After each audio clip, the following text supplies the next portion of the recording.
Boa noite, pessoal. Então, vamos falar um pouco aqui do recurso de apelação. Só que antes da gente falar do recurso de apelação, vamos relembrar, algumas questões importantes. Primeiro, a nossa metodologia. Hoje, o nosso objetivo é compreender o aspecto prático do recurso de apelação. Só que nós vamos retomar aí alguns conceitos processuais penais que são importantes, dentro do recurso de apelação. Então, o objetivo é entender a estrutura do recurso, tá? E também qual é a melhor técnica aí para a gente redigir uma peça processual. Essa metodologia é de uma aula expositiva, A gente não tem outra opção para o momento. E, ao final, no material de vocês está disponibilizado uma peça prático profissional aí para vocês treinarem o recurso de apelação. Então, na aula anterior, nós trabalhamos os memoriais. Então, o que a gente tem que lembrar de memoriais? Para a defesa, e aqui eu estou trabalhando num aspecto mais defensivo, tá? Para a defesa, gente, os memoriais do acusado, eles se referem aí à peça final de defesa, Então, mesmo que você estivesse trabalhando aí no aspecto da acusação, também seria ali a peça final da acusação acusatória antes da sentença. Então, nós temos que lembrar que nos procedimentos, tá? A decisão final aí, tá? No júri, nos procedimentos do júri, a fase final aí do sumário de culpa, ela se encerra por meio de uma sentença de pronúncia, ou por impronúncia, ou com absolvição sumária, ou com uma desclassificação. De qualquer forma, os memoriais lhe precedem, tá? Então, é importante ter isso em mente, tá ok? E, posteriormente, o juízo vai analisar. De qualquer forma, quais são os fundamentos aí para que a gente tenha peça de memoriais? Pessoal, importantíssimo isso aqui, fundamentação legal de memoriais. Artigo 403, parágrafo 3º, 404, parágrafo único, e o 411 no procedimento do júri, combinado com 403, parágrafo 3º, tá bom? Você tem aí, então, um fundamento legal aí para os seus memoriais. E como peça final de defesa, requer aí uma máxima atenção, porque você precisa garantir a ampla defesa desse acusado. Por essa razão, você deve abordar inicialmente o quê? Questões que mais favoreçam o acusado, sendo que a estrutura lógica dos memoriais, logicamente, questões prejudiciais de mérito devem vir primeiro, em seguida, questões preliminares, aí, tais como as provas ilícitas, como as nulidades, e enfim, a gente traça aí uma defesa de mérito, onde a gente sempre vai buscar as teses mais favoráveis. Ou seja, o que eu estou falando, Kelly? O que você está falando, Kelly? Eu estou falando de, por exemplo, você tem tese absolutória e tese desclassificatória. Qual que é a melhor tese? Logicamente, a absolutória. Então, você vai tratar da tese absolutória antes da tese desclassificatória. Por fim, você vai tratar aí das questões relativas à dosimetria da pena, enfim, nas suas várias vertentes, logicamente, buscando colocar o réu dentro das possibilidades ali casuísticas e dentro da prova que se encontra nos autos. Você vai sempre buscar o que mais favoreça, o seu cliente, tá bom? Bom, agora que a gente trabalhou aí, relembrou, o memorial, vamos tentar traçar, e por que eu decidi falar hoje de recurso de apelação? Porque nós já trabalhamos aí queixa-crime, resposta à acusação, memoriais. Então, via de regras, se você está num procedimento comum, a peça que vem posteriormente aos memoriais vai ser uma sentença. E dessa sentença, logicamente, você estaria sujeito aí, a um recurso de apelação, tá? Então, qual o caminho do processo? O que a gente lembra sobre o caminho do processo? Bom, inicialmente, quando a gente fala de caminho do processo, a gente lembra de denúncia, recebimento da denúncia, citação pessoal do réu, resposta à acusação, não é isso? Temos ainda o quê? Instrução, e claro, após o encerramento da instrução, memoriais que podem ser feitos oralmente, ou alegações finais que podem ser feitas oralmente ou por memoriais. Então, por isso, depois disso, é que o processo é sentenciado. E se a gente estiver falando de um procedimento aí relativo ao tribunal do júri? Então, a gente vai ter um caminho bem semelhante, né? Denúncia, recebimento da denúncia, citação pessoal do réu, resposta à acusação e instrução. Ao final da instrução, o juiz pode chegar a 4 conclusões, não é isso? Pronúncia, impronúncia, absolvição sumária ou desclassificação, tá? Da impronúncia e da absolvição sumária, caberá apelação. Veja o artigo 416. Da desclassificação e da pronúncia, cabe recurso em sentido estrito, que aí a gente vai ver mais adiante. Então, o que é muito importante aí, a gente tem em mente com relação à questão de um recurso de apelação. Primeiro, qual o seu fundamento legal, né? Onde vai estar arrimado um recurso de apelação, né? Como que eu vou arrimar? Bem, gente, a sentença, ela pode me trazer um fundamento de inconformismo, tá? Ela pode me trazer aí, ao ler uma sentença, um inconformismo. E a partir desse inconformismo é que eu vou delinear o meu recurso. Mas, primeiro, né? Eu vou ter que atacar por meio de um recurso de apelação. Então, se eu observar qual vai ser o meu campo, qual vai ser a minha estratégia para eu ter um recurso de apelação, né? Quando eu vou utilizar esse recurso? Primeiro, vamos observar onde nós estamos, né?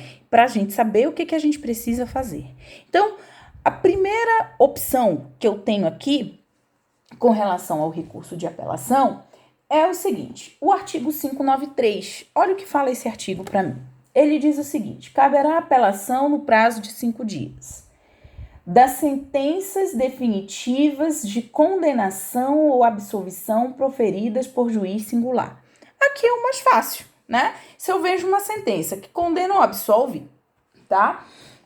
Proferida por um juiz singular, é aquela comum, né? O sujeito foi processado, sei lá, na primeira vara criminal do Gama, por exemplo, né? Porque estava dirigindo embriagado. E ao final ele foi condenado, né? Essa sentença vai caber o quê? Apelação, tá? Via de regra, o recurso que ataca essa sentença aí, então, é a apelação. Por quê? Porque ela condena, tá? E foi proferida por um juiz singular. Mesma coisa se essa sentença que eu citei, esse caso fático aqui, hipoteticamente, se gerasse uma absolvição, também seria atacável por apelação. Decisões definitivas ou com força de definitivas proferidas por juiz singular, nos casos não previstos no capítulo anterior. O capítulo anterior aqui, gente, ao 593, é o recurso em sentido estrito. Então, toda decisão definitiva ou com força de definitiva, tá? E aí você tem que observar o quê? A natureza da decisão que vai ser atacada, tá? Então, se ela é definitiva ou tem força de definitiva e não está arrolada lá como passível de ser atacada por recurso em sentido estrito, então caberá o quê? Apelação. Muito tranquilo. Das decisões do Tribunal do Júri quando ocorrer nulidade posterior à pronúncia. Gente, onde começa o judício causa, né? Que a gente chama judício accusationis é a primeira fase do júri, judício causa é a segunda fase, vamos dizer assim. Então, a primeira fase é um sumário de culpa, onde você chega na pronúncia, impronúncia, absolvição sumária ou desclassificação, tá? Então, você vai chegar numa dessas hipóteses aí. Mas se você chegar na pronúncia, significa que esse sujeito vai ser, então, julgado por um conselho de sentença, né? O juiz entendeu que tem materialidade, tem indício suficiente de autoria, lá com base no artigo 413, e então ele vai ser levado ao plenário. Quando encerra a fase da pronúncia, tá? Transitou em julgada a sentença de pronúncia, você encerra a primeira fase. E aí você começa a preparar esse processo para o plenário, tá? Então, as nulidades que acontecerem nesse ínterim, inclusive dentro, tá, gente, do tribunal do júri, elas devem ser arguidas aí Basicamente, tá? Elas devem ser arguidas no primeiro momento em que se puder falar nos autos, tá? Inclusive, se acontecer durante o plenário, deve ser arguida ali mesmo durante o plenário, tá bom? Como, por exemplo, questão de quesitação, tá? Que pode gerar ali uma má interpretação do jurado, enfim, isso tudo deve ser trazido a lume no momento em que acontece. Lembrando que não tem nulidade sem prejuízo, lembrando que nas nulidades absolutas esse prejuízo ele é presumido, tá? Por que ele é presumido? Porque ele vai ferir ali uma garantia constitucional, por exemplo, a ampla defesa, o contraditório. Então, você tem que ter sempre em mente o seguinte, né? Que aqui, essa primeira parte aqui, ela tá muito ligada ao conhecimento também das nulidades. Então, é um ponto que vocês devem retomar aí a leitura do campo das nulidades, a fim de que vocês consigam compreender melhor o que seriam as nulidades, né, e poder identificá-las aí para serem arguidas. Então, das nulidades que acontecem posterior à pronúncia, elas vão ser atacadas ali no recurso de apelação. A sentença for a sentença do juiz presidente contrária à lei expressa ou à decisão dos jurados. Então, quando a condenação do juiz, por exemplo, uma situação hipotética, o jurado vota pela retirada de uma qualificadora na votação dos quesitos, tá? E o juiz, então, reconhece essa qualificadora na sentença, no tribunal do júri. Cabe apelação, tá? E o fundamento dela vai ser aí a linha B do inciso 3º. Quando houver erro ou injustiça no tocante à aplicação da pena ou a medida de segurança. Aqui, gente, nada mais é do que a parte de dosimetria de pena, tá? Então, a gente no tribunal do júri, quando a gente só quer atacar a dosimetria da pena, a gente vai falar aí os fundamentos do artigo 593, inciso 3, a linha C, tá? Então, é erro ou injustiça na aplicação da pena, mas no popular, vamos dizer assim, dosimetria, tá? Ou com relação à medida de segurança, tá bom? E a decisão do jurado for manifestamente contrária à prova dos autos. Aqui, gente, é a decisão do jurado que contraria a prova dos autos. Perceba que na linha B, a decisão do juiz contraria a lei ou a decisão dos jurados. Na linha D, a decisão do jurado é que é contrária à prova dos autos, tá? Então, isso geraria também recurso de apelação. O artigo 416 também vai me trazer as hipóteses aí em que vão caber apelação, tá? Que seria basicamente a impronúncia e a absolvição sumária. Então, vale você conferir aí o texto do artigo 416. Ele diz assim: contra a sentença de impronúncia ou de absolvição sumária, caberá apelação. Correto? Então, vai também ter fundamento para você recorrer e pedir por meio de recurso de apelação. E o artigo 82 da Lei 9.099, tá ok? Então, esses fundamentos legais aí, eles vão nortear. Então, como é que a gente pode definir o recurso de apelação, gente? Bom, o recurso de apelação, ele é um recurso que é manejado pelo sucumbente. O que a gente tem que lembrar de sucumbência? O que é sucumbir, né? Primeira coisa, o que a gente pensa, né, acerca de sucumbência? O que é sucumbência pra gente, né? O que é sucumbência no direito? A sucumbência, gente, ela tá ligada a uma ideia de perda, tá? Sucumbir, né, para nós tá ligada a uma ideia de perda, basicamente. Então, aonde eu perdi, tá? E aí aqui não precisa ser uma perda total, ela pode ser uma perda parcial. Tá? Onde eu sucumbir é onde eu tenho interesse em recorrer, ainda que isso seja de forma parcial. E o meu objetivo, né, é de que essa decisão ou essa sentença, porque a gente já viu que o recurso de apelação ele não é cabível só da sentença, ele também cabe de decisões, né? Então, essa decisão ou sentença que vai ser atacada pode ser para que ela seja reformada ou pode ser para que ela seja anulada por um órgão de jurisdição superior, né? Por um órgão, então, de segunda instância, como a gente costuma dizer. E pode nesse órgão de segunda instância ser não só confirmada, como ser também o quê? Modificada. E essa modificação ela pode ser total ou parcial. Lembrando que os erros, tá, gente, que dizem respeito a erro improcedendo, vão gerar aí o quê? Uma cassação, né, dessa sentença, tá? Ou dessa decisão aí definitiva ou com força de definitiva.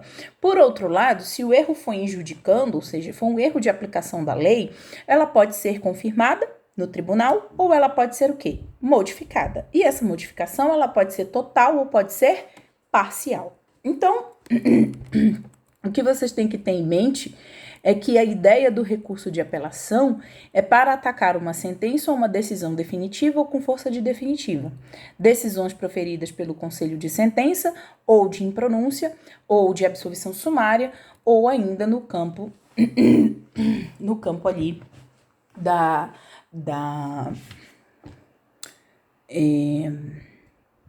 no campo do juizado especial com fundamento no artigo 82. Bem, quando a gente fala de prazo, né? O que a gente tem aí com relação ao prazo? Bom, pessoal, com relação ao prazo, a gente tem aí algumas regras que são muito importantes, tá? E aí é importante que vocês tenham conhecimento disso. O prazo de interposição do recurso de apelação, ele está previsto no artigo 593 caput do Código de Processo Penal, e ele traz aí um prazo de interposição de 5 dias, tá? Que são contados da intimação do réu ou seu defensor. Então, o que eu quero dizer com isso, gente? E isso aqui é muito importante. O prazo para interpor o recurso é diferente no processo penal, ele pode admitir um prazo para a interposição e um prazo para a apresentação das razões. Então, o que é o prazo de interposição? É o prazo para você dizer, olha, eu não concordo com a sua decisão definitiva, com força de definitiva ou com a sua sentença, e eu quero recorrer, tá? Basicamente, isso se chama interposição. E existe um prazo de 8 dias no artigo 600 para a apresentação das razões, tá? E no caso das contravenções penais, esse prazo de razões seriam 3 dias. Então, gente, isso aqui é importantíssimo, tá? Por quê? Porque nós temos aqui, nessa questão do prazo, tá? Algumas questões que são importantes. Então, esses 5 dias para a defesa ou a acusação apresentarem interporem o recurso de apelação, ele é de 5 dias. Então, você pode fazer o quê? Eu apresento o meu termo de interposição, ei juiz, eu estou inconformado, estou interpondo o recurso de apelação.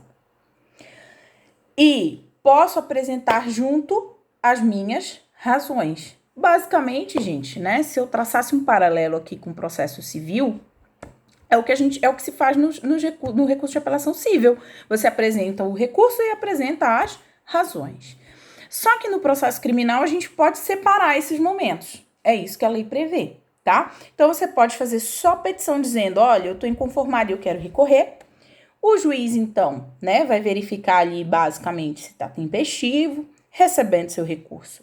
Ele vai abrir o prazo para você apresentar as suas razões. E aí é que vem o fundamento do seu inconformismo. Aí é que você vai apresentar o fundamento do seu inconformismo. É isso que a lei está dizendo. Que você pode não só... Você pode, Kelly, apresentar tudo junto? Pode. Não tem problema nenhum apresentar tudo junto.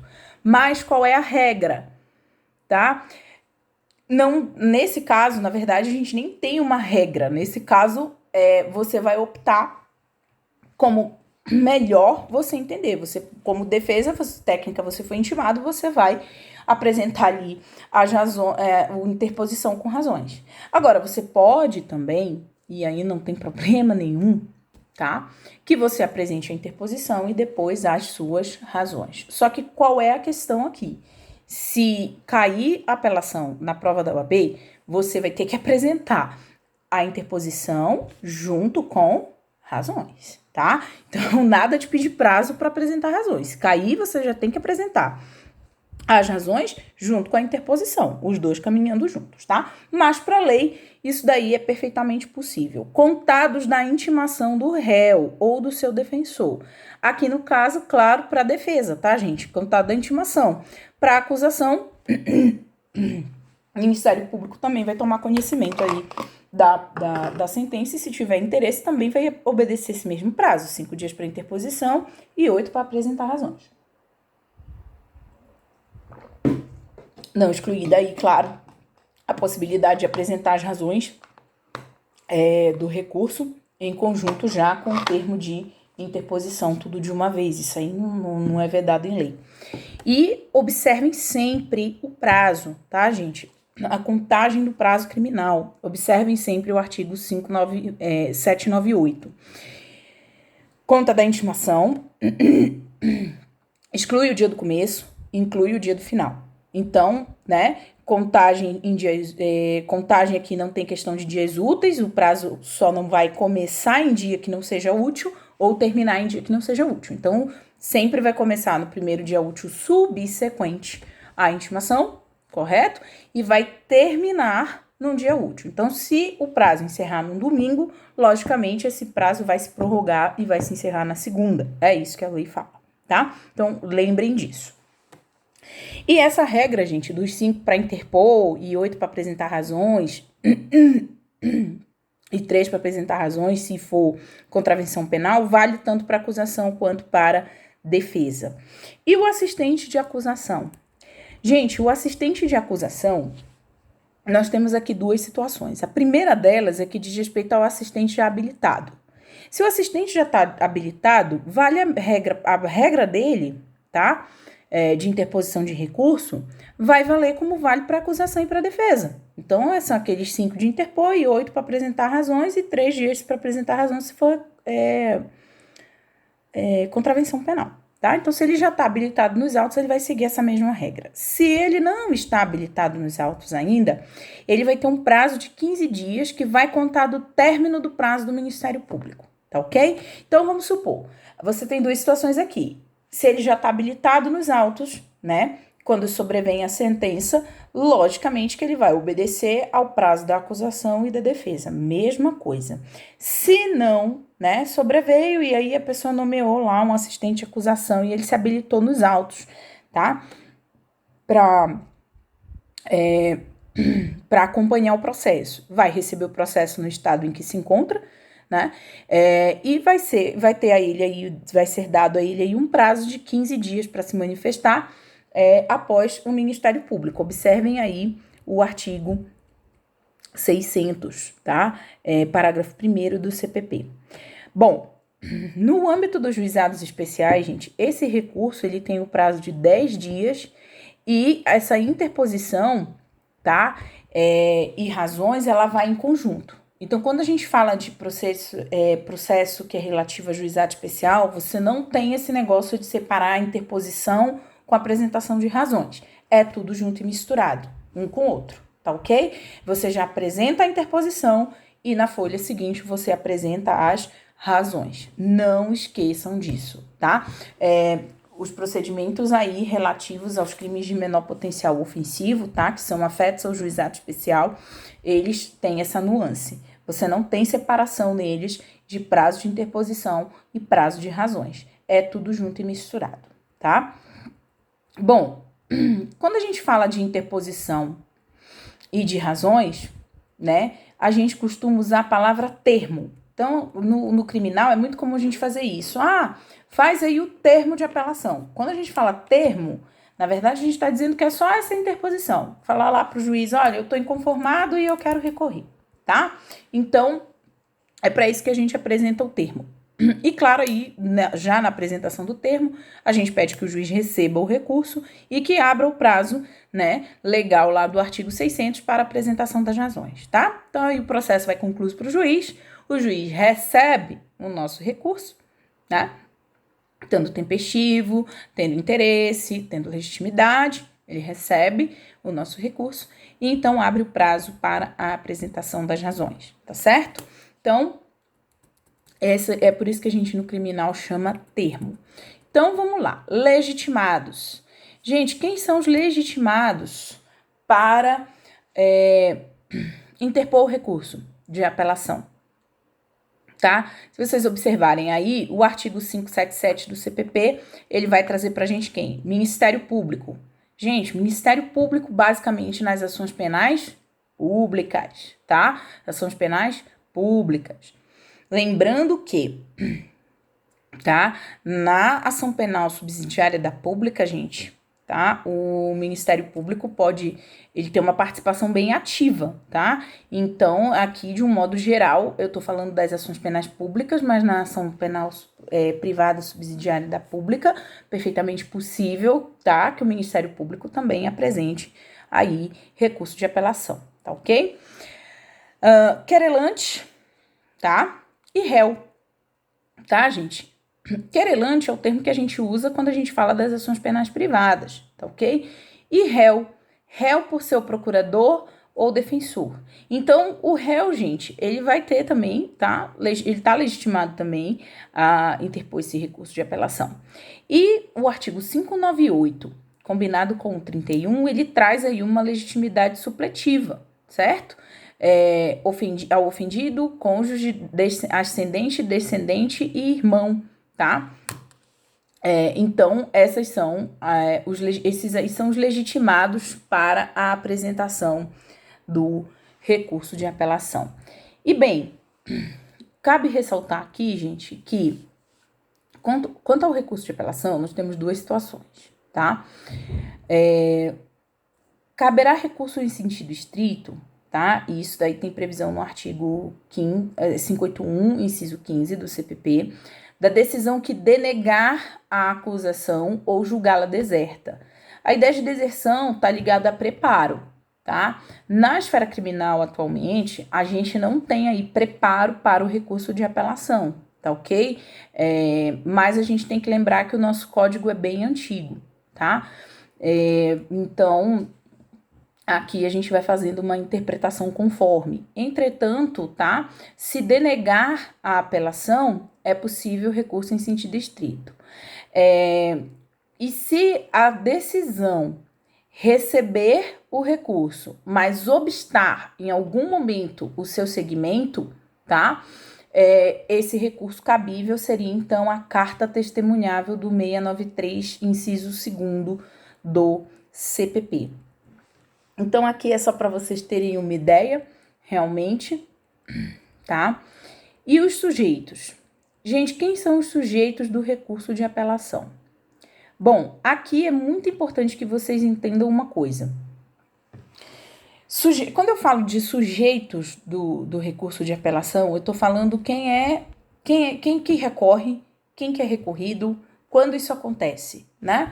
Então, aqui vocês têm que ter ideia o seguinte: a gente costuma utilizar no recurso de apelação o termo apelante e apelado. O apelante nada mais é do que o recorrente, tá? Tecnicamente, nós chamamos ele de apelante, mas ele é quem, gente? Ele é o recorrente, ele é quem interpõe o recurso, ele é quem apresenta a irresignação com relação ao recurso, tá? E aqui eu quero que vocês entendam uma coisa.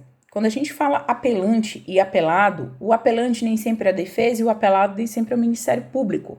Porque a ideia de apelante é de quem se resigna contra aquela sentença ou decisão definitiva ou com força de definitiva, tá? Então, esse vai ser o apelante, é quem interpõe o recurso, é quem se resigna com relação à decisão ou sentença guerreada, tá? E quem vai ser o apelado? É a parte contrária nessa relação processual específica. Então, quando a gente fala de recurso de apelação, você pode ter aí uma situação em que você tem o Ministério Público como apelante e o réu como apelado.